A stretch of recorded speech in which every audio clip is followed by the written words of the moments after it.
Alas de la Estrella Roja. En 1970, la inteligencia occidental se percata del nuevo bombardero soviético de largo alcance, que vuela al doble de la velocidad del sonido. Se trata del Tupolev Tu-22M Backfire, un nuevo bombardero capaz de atacar objetivos dentro de territorio norteamericano.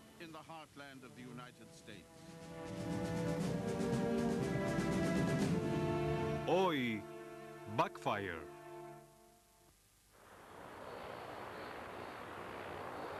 En 1955, los expertos de la defensa occidental vieron por primera vez al nuevo bombardero pesado soviético, Tu-95 Bear.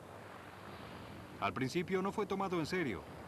A mediados de los 50 se consideraba que todo avión con hélices no tenía posibilidades de competir con el poderoso B-52 americano. Pero el Bear tenía muy largo alcance y para su época era veloz. Entonces, no sería ignorado. El Instituto Central de Aero e Hidrodinámica, TSAGI, es el equivalente ruso de la NASA. Posee varios túneles de viento de tamaños diferentes, de subsónicos a hipersónicos. En los años 50, sus amplias instalaciones para pruebas fueron utilizadas para encontrar la manera de propulsar aviones más veloces. Antes de que Joseph Stalin muriera en 1953, puso gran énfasis en el desarrollo de una fuerza bombardera soviética estratégica intercontinental. La oficina Myasishchev intentó responder a la presión de Stalin por un bombardero a reacción que compitiera con los americanos B-47 y B-52, pero en ese momento los motores a reacción soviéticos no estaban tan desarrollados como para brindar el alcance necesario. Aún así, los expertos occidentales creían que los Bear y los Bison soviéticos eran una amenaza directa para Estados Unidos.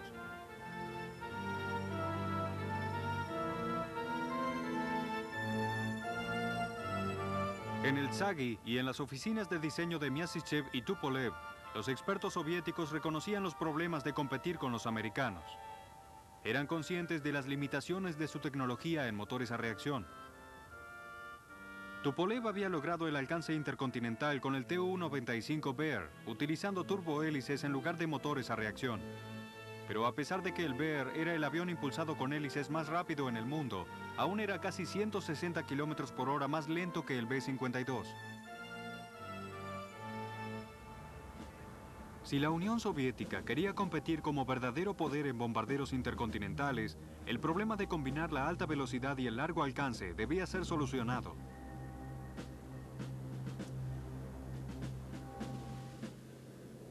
A fines de 1956, apareció el primer bombardero supersónico de Estados Unidos. Era el Convair B-58 Hustler, con un ala en forma de delta y 4 motores de reacción General Electric que le daban una fuerza propulsora combinada de más de 27.000 kilos. De ninguna manera era un arma estratégica. Su alcance era de solo 4.000 kilómetros, pero podía volar al doble de velocidad que el B-52. Era un avión sofisticado de un país con una extensa base de alta tecnología. En comparación, el desarrollo tecnológico soviético parecía vulgar y escaso, y difícilmente afectaba la vida de ciudadanos soviéticos comunes. En octubre de 1957, el mundo occidental se conmovió cuando fue puesto en órbita el satélite soviético Sputnik. No solo fue lanzado antes que un satélite americano, sino que era 8 veces más pesado que aquel que Estados Unidos planeaba poner en órbita. El lanzamiento del Sputnik obligó al mundo a reevaluar el programa de misiles soviéticos. Si un cohete soviético podía lanzar un satélite, seguramente podría enviar un cono de combate a territorio americano. Estados Unidos respondió inmediatamente acelerando sus propios programas de misiles.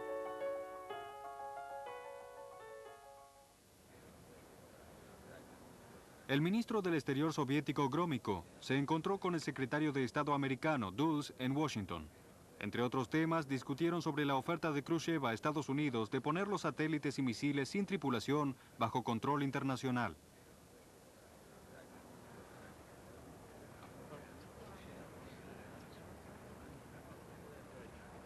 Al mismo tiempo, se llevaba a cabo un proyecto que desafiaría a la tecnología aeroespacial americana hasta el límite. Se trataba del programa XB-70 para desarrollar un bombardero intercontinental que pudiera volar grandes distancias a 3 veces la velocidad del sonido. Un avión así no podría ser alcanzado por ningún sistema de defensa conocido. Si funcionaba, los cielos sobre la Unión Soviética se abrirían.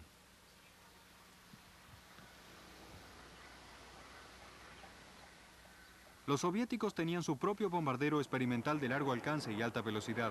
Era el M-50 de la oficina de diseño de Myasishchev.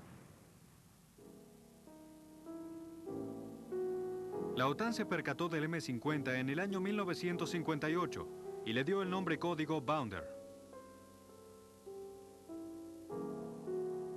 Era un avión de apariencia extraordinaria que usaba la misma ala delta y combinación en la cola que el MiG-21. El intento previo de Myasishchev con un bombardero intercontinental, el Bison, no había sido capaz de lograr un largo alcance. Los motores de reacción soviéticos no estaban lo suficientemente desarrollados como para ser eficientes. En el momento en que Stalin ordenó trabajar en un bombardero intercontinental, Vladimir Myasishchev accedió de mala gana a usar los poco desarrollados motores de reacción soviéticos, mientras Tupolev eligió usar turbohélices para el Tu-95 Bear. 4 años después, la oficina de Myasishchev se encontró nuevamente trabajando con algo más que recursos. Esta vez el objetivo era usar los nuevos motores Soloviev, combinados con un fuselaje de extremadamente escasa resistencia al avance para otorgar un mejor alcance que su predecesor, el Bison. La intención era que la mayoría de las misiones del Bounder se realizara a altas velocidades subsónicas, pero su diseño también incluía la posibilidad de cortas irrupciones supersónicas.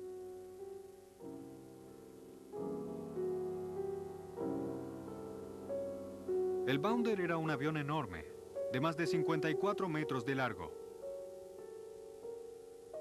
Su envergadura, debido al ala delta, no era tan importante como la del Bison o la del B-52, pero su peso con carga era de 135.000 kilos.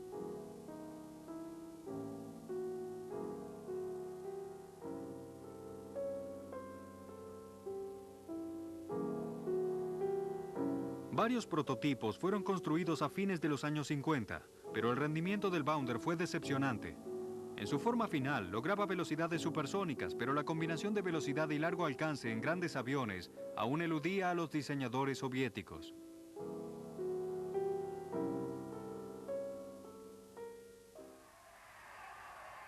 A fines de los años 50, el difícil balance entre la Unión Soviética y Occidente fue perturbado. En Cuba, el 16 de enero de 1959, las fuerzas de Fidel Castro se apoderaron del gobierno de Fulgencio Batista. A pocas horas del golpe de Estado, los Estados Unidos reconocieron formalmente al nuevo régimen cubano. Pocos meses más tarde, en septiembre, un avión comercial soviético Tu-114 arribó a Nueva York luego de un vuelo sin escalas desde Moscú, con Nikita Khrushchev a bordo para llevarlo por todos los Estados Unidos. En 2 semanas turbulentas, el premier soviético demostró su impaciencia al protestar por su exclusión de Disneylandia y afirmar bruscamente la posibilidad de una guerra nuclear. En Camp David, su humor pareció calmarse y discutió sobre cosas como el futuro de Berlín con el presidente Eisenhower. La posición de Khrushchev estaba reforzada por el exitoso lanzamiento soviético de un cohete a la Luna justo antes de su arribo a América. También se vio reforzada el 1 de mayo de 1960, cuando un misil tierra-aire soviético derribó a un avión espía americano U-2 que volaba a gran altura.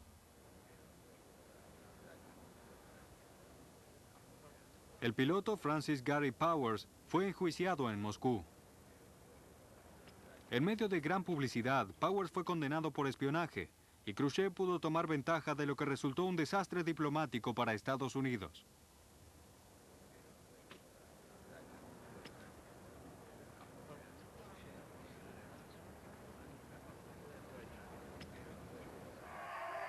Ahora Nikita Khrushchev tenía un aliado en el poder cerca de la costa de Estados Unidos Y cuando John Kennedy fue electo presidente en noviembre de 1960, enfrentó una situación internacional que se tornó extremadamente difícil. Además de Cuba, Kennedy heredó de Dwight Eisenhower el ulcerante problema de Berlín. Y las victorias de la propaganda soviética que precedieron a la elección de Kennedy no culminarían. A solo 3 meses de la toma del poder del nuevo presidente, hubo importantes novedades. La Unión Soviética había puesto a un hombre en el espacio que regresó con vida. Yuri Gagarin orbitó la Tierra sobre un satélite de 4.000 kilos llamado Vostok.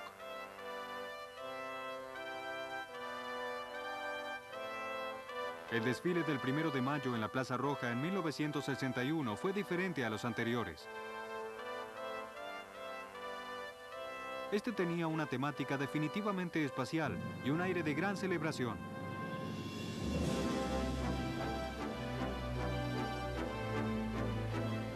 Yuri Gagarin fue el invitado de honor. Observó el lanzamiento de un globo con forma de cohete y una serie de exhibiciones relacionadas con el espacio.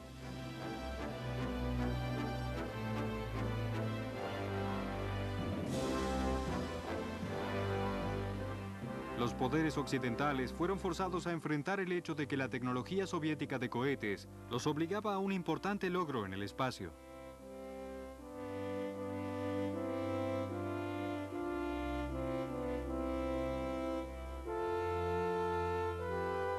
Yuri Gagarin, descrito por la Unión Soviética en su tiempo como un técnico industrial casado, instantáneamente se convirtió en héroe y símbolo del éxito soviético.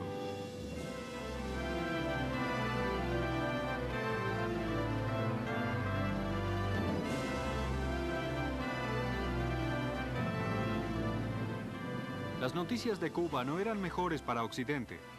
Una semana después de la abortada misión a Bahía de los Cochinos, Castro anunció formalmente que Cuba era una nación socialista y que ya no habría más elecciones. Los lazos entre Castro y Khrushchev se estrechaban.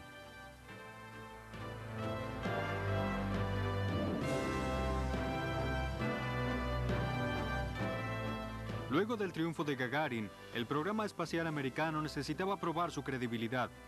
El 25 de mayo, el comandante Alan Shepard fue el primer hombre estadounidense en el espacio.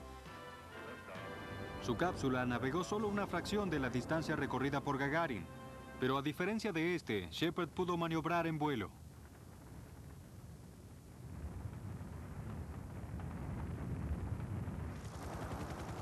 Cuando cayó en el Océano Atlántico cerca de las Bahamas, estaba en excelentes condiciones. Estados Unidos tuvo su segundo hombre en el espacio.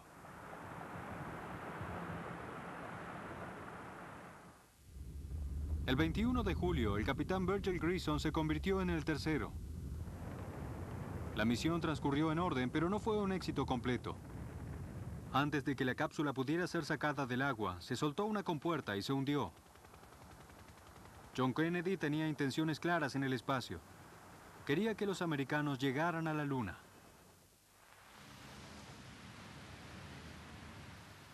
En una cumbre de 2 días en Viena, Kennedy y Khrushchev no coincidieron en absoluto con el destino de Berlín.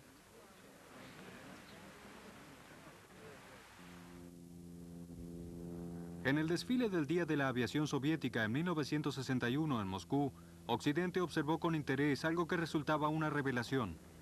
Se sabía que Khrushchev favorecía a los misiles balísticos intercontinentales por sobre los bombarderos de largo alcance, pero nadie estaba muy seguro sobre el grado de desarrollo de los bombarderos soviéticos. Una vez más fue celebrado el logro de Gagarin y también sobrevoló un Bounder Myasishchev. Pero la inteligencia occidental conocía desde hacía 3 años al Bounder, y no era una sorpresa. Había varios cazas diferentes, incluidas las primeras versiones del MiG-21, uno de ellos con un sistema asistido de lanzamiento de cohetes. Los observadores occidentales se confundieron por unos grandes aviones de apariencia efectiva que asumían como bombarderos, con un potencial supersónico. Se suponía que eran productos de la oficina de Yakovlev, pero en realidad eran diseñados por Tupolev. Andrei Tupolev estableció un patrón para el Buró Soviético de Diseño cuando diseñó su propio avión en 1922. Fue una de las figuras más reverenciadas de la industria aérea soviética, famoso por diseñar y construir grandes aviones en las décadas del 20 y del 30. En los años 50, su oficina de diseño produjo dos de los más exitosos grandes bombarderos. También fue notable su avión comercial, en especial el Tu-104 a reacción.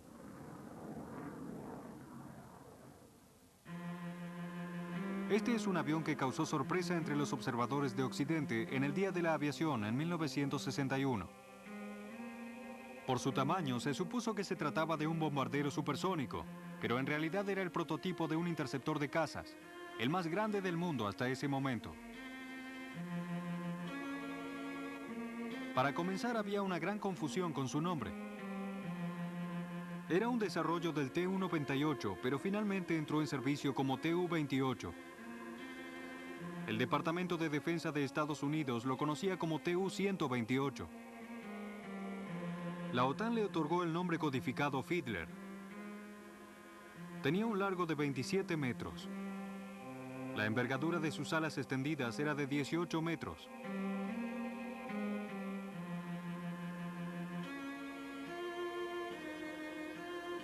Con carga completa, pesaba 31.600 kilos. Sus dos impulsores generaban un empuje de 12.000 kilos cada uno y la velocidad máxima era de 1.700 kilómetros por hora. Versiones posteriores cargaban dos misiles bajo cada ala, uno infrarrojo y uno de radar.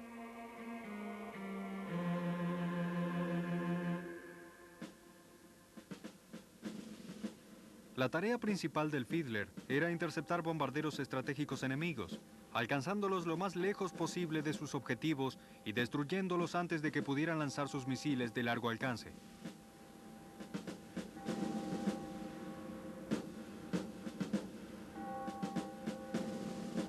A pesar de ser un avión tan grande, cargaba una tripulación pequeña, solo el piloto y su navegante. Los Fiedler aún se encontraban en servicio a mediados de los años 80, algunos de ellos patrullando el Ártico en busca de incursiones de la OTAN en el espacio aéreo soviético. Aunque en el Día de la Aviación de 1961 había confusión sobre si el Tu-28 era un bombardero supersónico, no había duda sobre otro avión que hizo su aparición pública ese mismo día. El Tu-22 Blinder fue el primer bombardero soviético genuinamente capaz de lograr velocidades supersónicas. Solo podía sostenerlas durante cortos periodos de tiempo, pero aún así causó sensación entre los occidentales en su pasada del Día de la Aviación.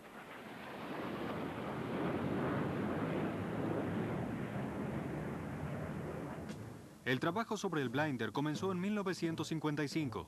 Fue diseñado para suplantar al avión subsónico Badger, pero debía tener mayor capacidad de penetración en las defensas enemigas. Era capaz de lograr velocidades menores a 1.600 kilómetros por hora, por lo que no era comparable al Hustler americano, que era mucho más rápido. Como el Bounder de Myasishchev, el rendimiento del Blinder fue decepcionante. Pero no resultó desastroso. Al principio, las autoridades occidentales subestimaron su capacidad, pero no la Fuerza Aérea Soviética. Solo fueron construidos unos 250, una producción muy reducida para lo acostumbrado por los soviéticos. La velocidad máxima del Blinder era de casi una vez y media la velocidad del sonido, y su alcance máximo era menor a 6.400 kilómetros. Esto significa que su radio máximo de combate, incluida una pequeña incursión supersónica, era menor a 3.000 kilómetros. El alcance de los bombarderos soviéticos a reacción siempre fue decepcionante. Al comienzo de los 60 aún no había un genuino bombardero intercontinental ruso a reacción. De alguna manera, los diseñadores rusos de propulsores no habían podido igualar a Estados Unidos en la producción de motores que desarrollaran gran velocidad y alcance.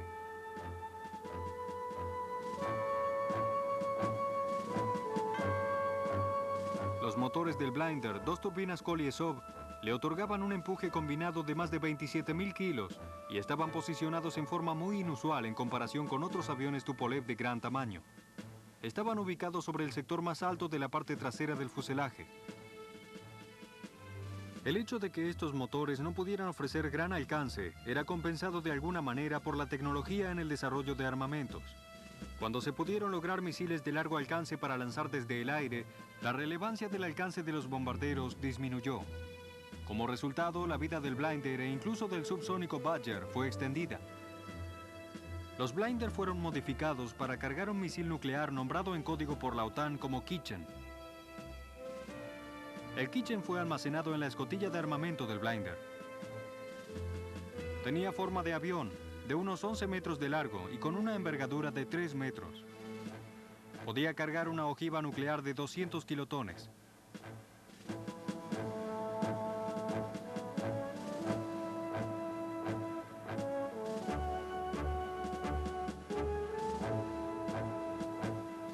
A pesar de su decepcionante rendimiento, los Blinder tuvieron una larga trayectoria sirviendo con la Fuerza Aérea Roja y la Marina Soviética.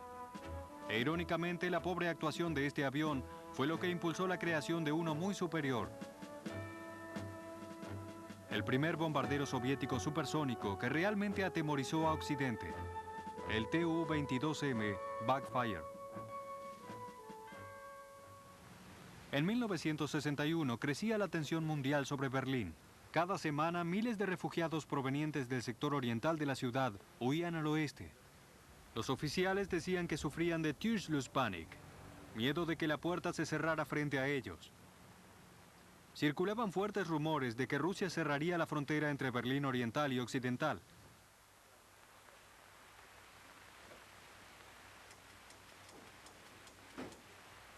En Moscú, el premier Khrushchev anunció un gran aumento en el presupuesto soviético de defensa. En Estados Unidos, el presidente Kennedy anunciaba un aumento casi idéntico. Las discusiones entre los grandes poderes occidentales no hallaron una solución al problema de Berlín. Y Khrushchev acusó a Kennedy y a otros líderes occidentales de aparentar estar de acuerdo con la idea del desarme.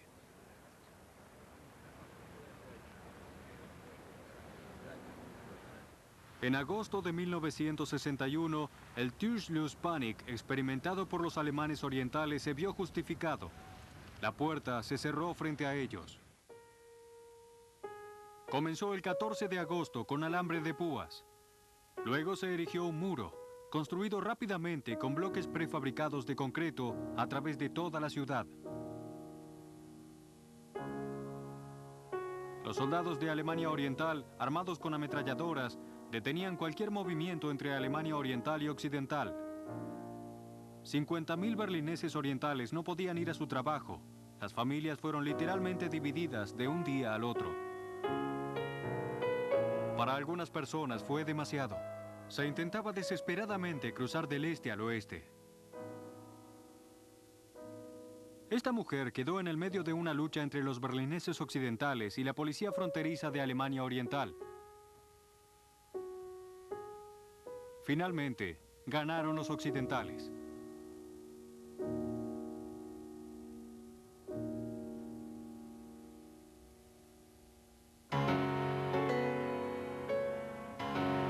Otros alemanes del este arremetieron con desesperación contra el alambre de púa sobre el muro. Muchos fallaron, pero algunos lograron superarlo.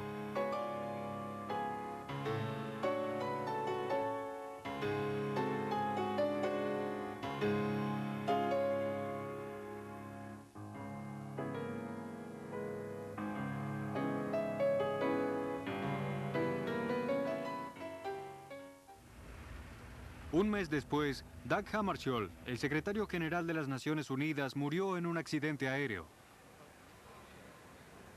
En un discurso en honor a Hammarskjöld, el presidente Kennedy hizo un llamado por la paz a los líderes de un mundo peligrosamente cercano a un conflicto nuclear. Señoras y señores de esta asamblea, la decisión es nuestra.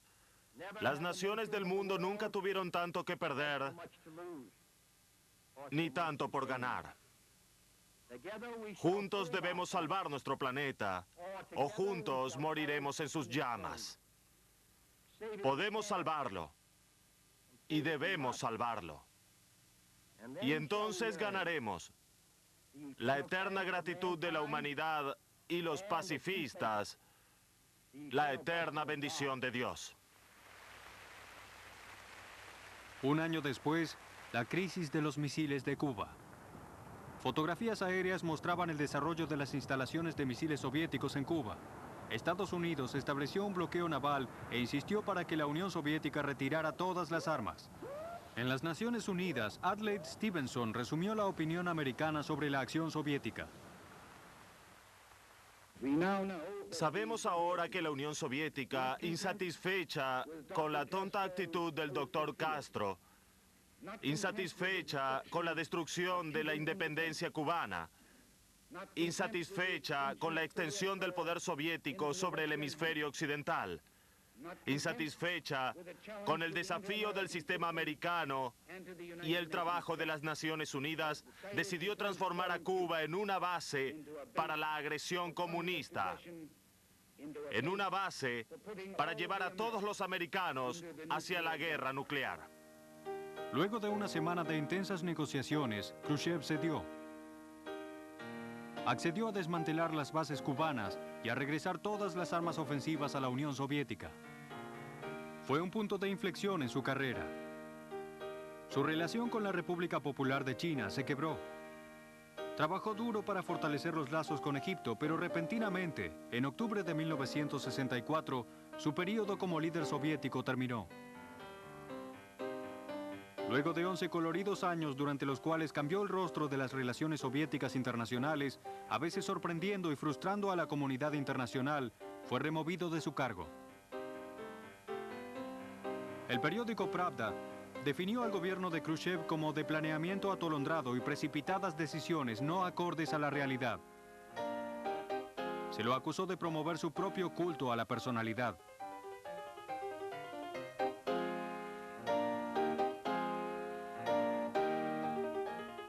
Fue reemplazado como secretario del partido por Leonid Brezhnev, conocido por los diplomáticos occidentales como el rojo en el traje de franela gris. Alexei Kosygin asumió como premier soviético. La comunidad internacional se sorprendió por el cambio, pero esperó que Brezhnev continuara la política de coexistencia pacífica con el oeste.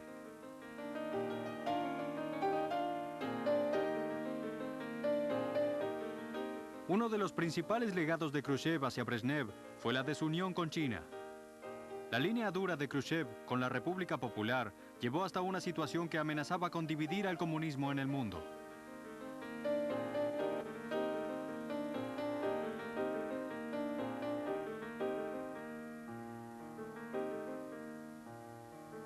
Khrushchev había sido el primer líder soviético en denunciar a Stalin, pero 6 meses después, Stalin era nuevamente alabado en Moscú.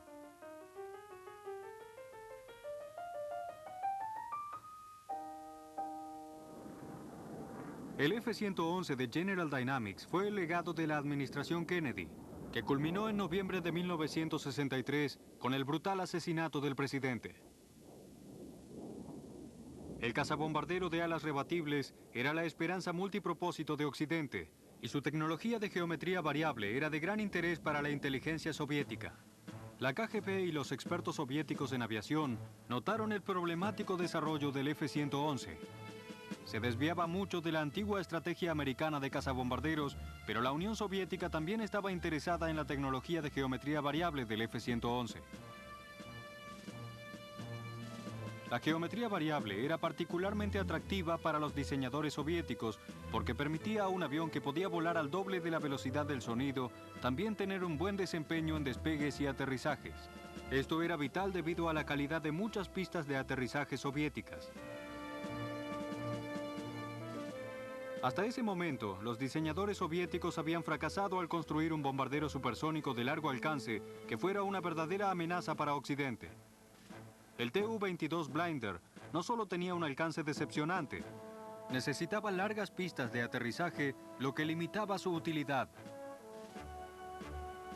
Durante la década del 60, los mejores expertos soviéticos en aviación trabajaron para desarrollar un bombardero que pudiera combinar alta velocidad, largo alcance y buen desempeño a baja velocidad. El Instituto Central de Aero e Hidrodinámica, TSAGI, desarrolló 2 perfiles de aviación de geometría variable. Uno era virtualmente idéntico al F-111, con las alas completamente rebatibles. El otro era una adaptación, con solo una parte móvil de las alas.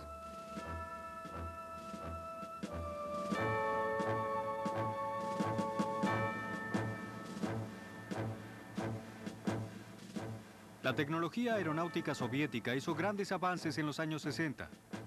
En julio de 1967, tuvieron una oportunidad perfecta para mostrarlos al mundo.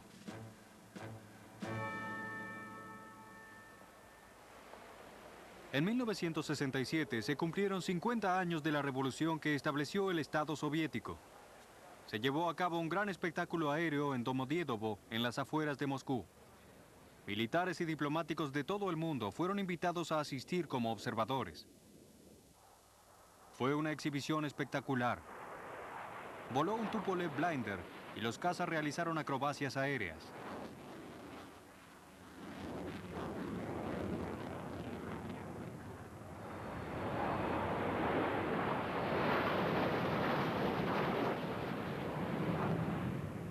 Constantemente, la audiencia observaba nuevos aviones, militares y civiles.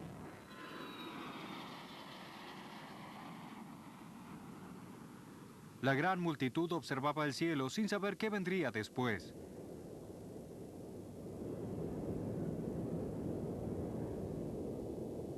Las sorpresas continuaban llegando por cielo y por tierra. Aviones militares de transporte, mayores a cualquier otros en el mundo, liberaban sorprendentes cantidades de hombres y equipamiento.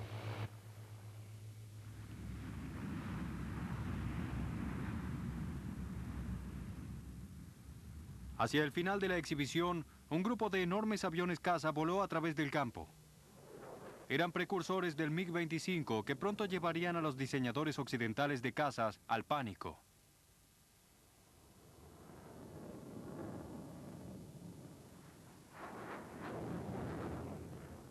Pero entre tanta riqueza de logros en la aviación, aún no se había visto un nuevo bombardero supersónico. Este es el Tupolev Tu-22M. Cuando la OTAN descubrió las primeras versiones en 1969, le dio el nombre código de Backfire. En ese momento parecía ser el bombardero supersónico de largo alcance que los soviéticos habían estado buscando por 15 años.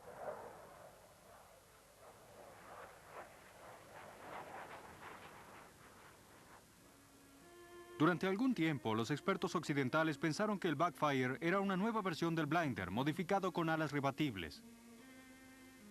Ciertamente, Tupolev se refirió a él como el Tu-22M, que generalmente indica modificación. Como el Tu-22 era el Blinder, la suposición era razonable.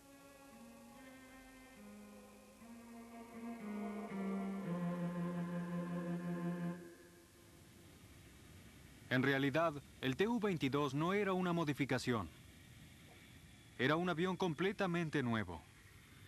Por razones administrativas y financieras, fue más conveniente para la oficina Tupolev asignarle una M que tratarlo como un nuevo diseño.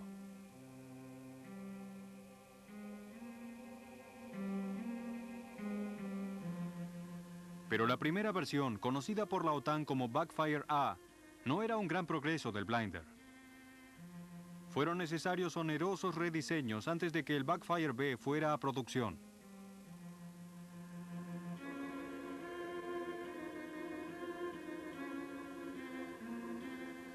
Cuando el Backfire entró a servicio en la Fuerza Aérea y en la Armada Soviética a comienzos de los años 70, llevaba una sonda de reabastecimiento de combustible en su nariz y se creía que tenía el alcance necesario para llegar a Norteamérica. Pero la Unión Soviética insistió en que no era un bombardero estratégico intercontinental. Dijeron que la intención era utilizarlo tácticamente en Europa y Asia y que tenía un alcance de menos de 2.500 kilómetros.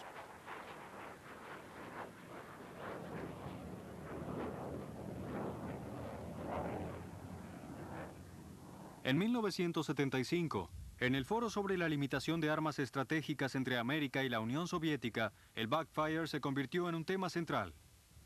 Las negaciones sobre el alcance intercontinental del Backfire fueron recibidas con escepticismo. Los negociadores soviéticos accedieron a quitar la sonda de reabastecimiento y se liberó al Backfire de su clasificación como sistema estratégico portador de armas.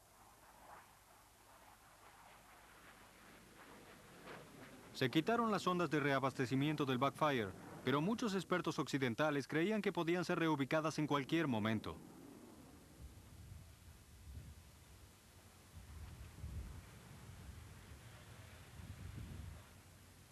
El Backfire es un sistema de armas formidable. Puede llevar en su interior más de 12.000 kilos de bombas nucleares o convencionales. También puede transportar 2 misiles Kitchen aire-tierra de largo alcance bajo su fuselaje y una variedad de otras armas montadas bajo sus alas.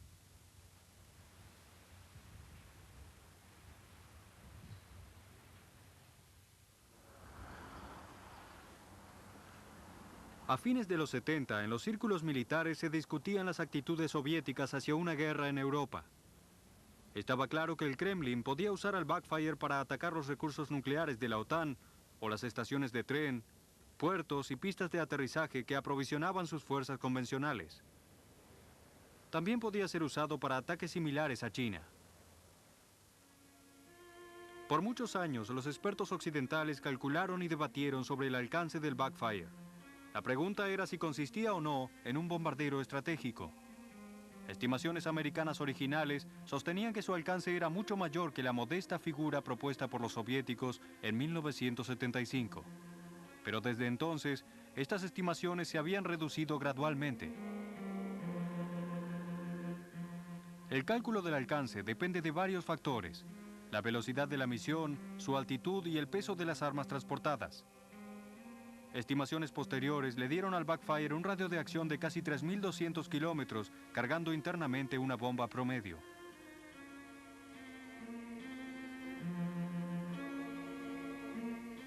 El Backfire es un avión de gran tamaño. Su máximo peso de despegue es de casi 130.000 kilos. Es un genuino bombardero supersónico, pero no es capaz de alcanzar el mágico Mach 2, el doble de la velocidad del sonido.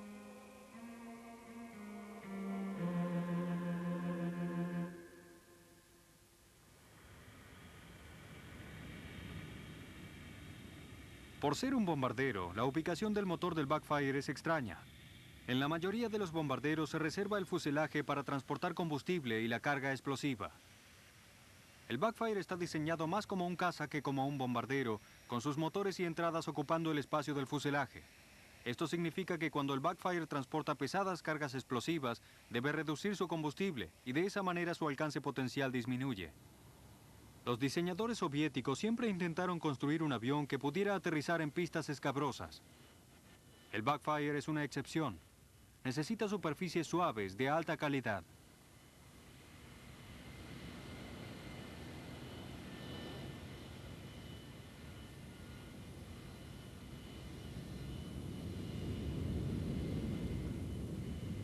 El Backfire fue diseñado con geometría variable para darle buen desempeño a altas y bajas velocidades.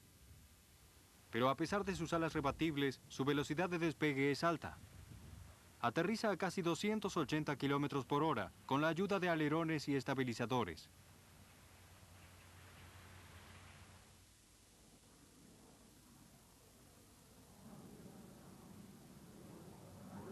En la Rusia postsoviética, el Backfire fue intensamente utilizado.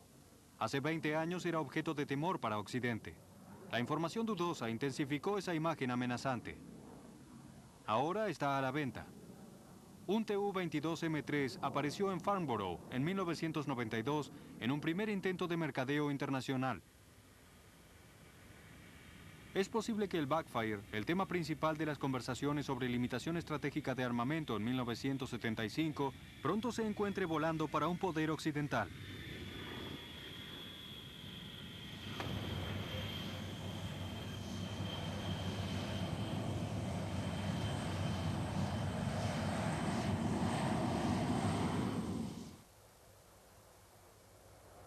El 23 de diciembre de 1974, un espectacular bombardero americano carreteó para su primer vuelo.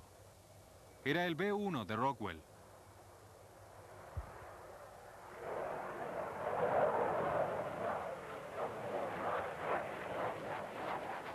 El B-1 fue diseñado para reemplazar al B-52 de Boeing, que para ese momento había servido por casi 20 años. El B-52 es un bombardero de gran altitud, capaz de lograr altas velocidades subsónicas. A causa de haber estado en servicio por tanto tiempo, los sistemas defensivos estratégicos soviéticos estaban casi completamente preparados para contrarrestar su amenaza. El B-1 fue diseñado para atacar a velocidades supersónicas y para acercarse al objetivo a baja altitud. Podía penetrar el espacio aéreo soviético defendido por sistemas de radar, volando tan bajo que los misiles tierra-aire no serían útiles contra él.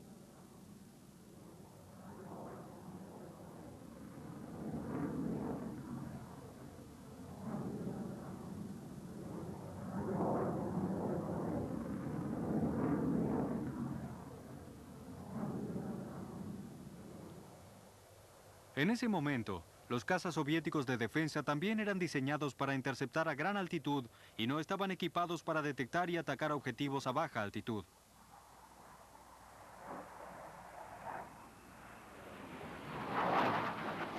Se intentaba que el B-1 fuera un bombardero estratégico supersónico genuino, con alcance intercontinental. Era exactamente lo que la Unión Soviética había intentado desarrollar por 20 años.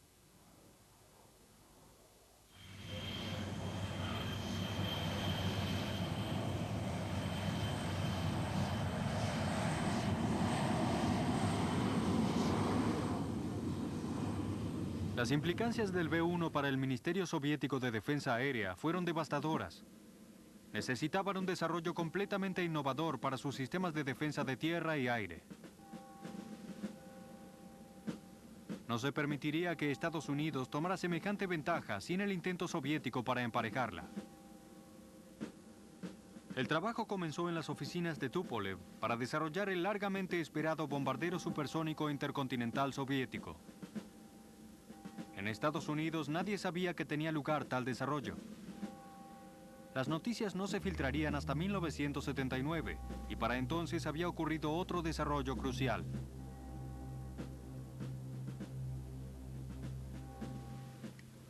En junio de 1977, el presidente Jimmy Carter canceló el programa del B-1 y derivó los fondos para el desarrollo de misiles crucero. Pero cuando Ronald Reagan fue electo, ordenó la producción de 100 B-1B, una versión menos compleja y más lenta del B-1.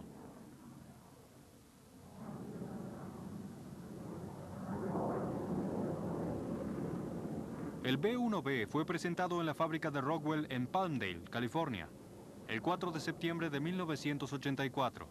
Era muy diferente al B-1. Conservaba las alas de geometría variable del B-1, pero los nuevos materiales reducían su sección perpendicular al radar. Era un verdadero avión indetectable. En noviembre de 1981, una foto americana de reconocimiento de baja calidad tomada sobre el centro de vuelos de prueba de Ramenskoye reveló a un bombardero notablemente parecido al B-1. Tenía alas de geometría variable y un alargado fuselaje. Pero era muy grande, un 20% más largo que el B-1B. En realidad, era más grande que el avión al que intentaba reemplazar el B-1B, el gigantesco B-52 de Boeing. La OTAN le otorgó el nombre codificado de Blackjack. La Unión Soviética por fin tenía su bombardero estratégico supersónico. La designación soviética para el Blackjack es Tupolev Tu-160. Su envergadura con las alas extendidas es de 55 metros, casi exactamente igual a la del B-52. Pero mide 6 metros más y el empuje máximo de despegue, estimado por los oficiales de la Fuerza Aérea Norteamericana, es de 270.000 kilos, 45.000 kilos más que el B-52.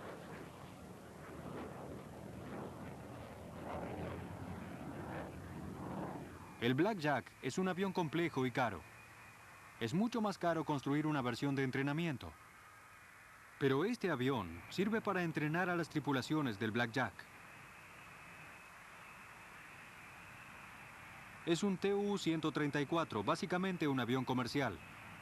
Fue reconstruida la sección de la nariz y equipada con todos los controles y electrónica del Blackjack.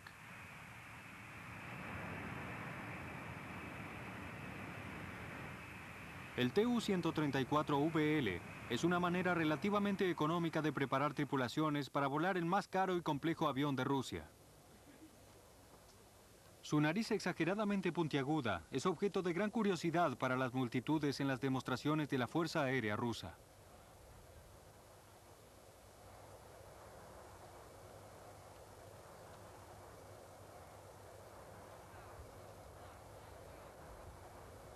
El Tu-134 es mucho más pequeño que el Blackjack y sus alas son fijas.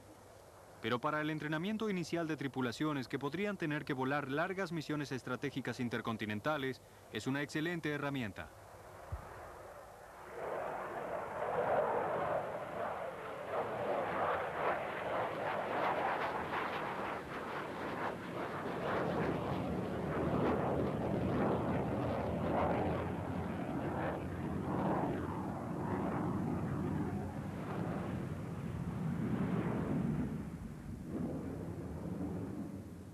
El Blackjack entró en operaciones en 1988.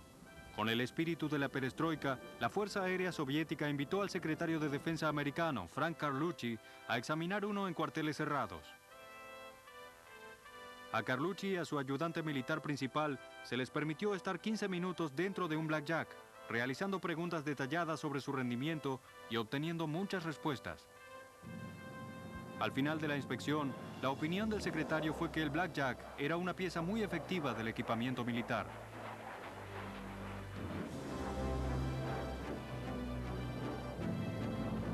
No hay duda sobre la verdad de las estimaciones del secretario.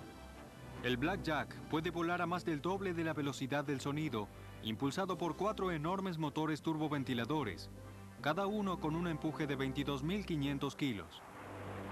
Su radio de combate sin recarga de combustible fue estimado por oficiales americanos en 5.000 kilómetros, mucho mayor al del Backfire y al del B-1B.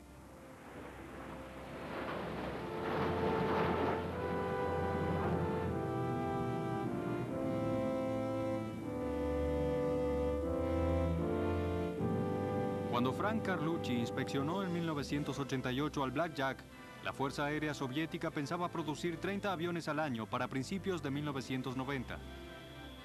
Pero desde entonces, la ruptura de la Unión Soviética y el colapso de la economía rusa ponen en duda el futuro de los aviones militares rusos de alta tecnología.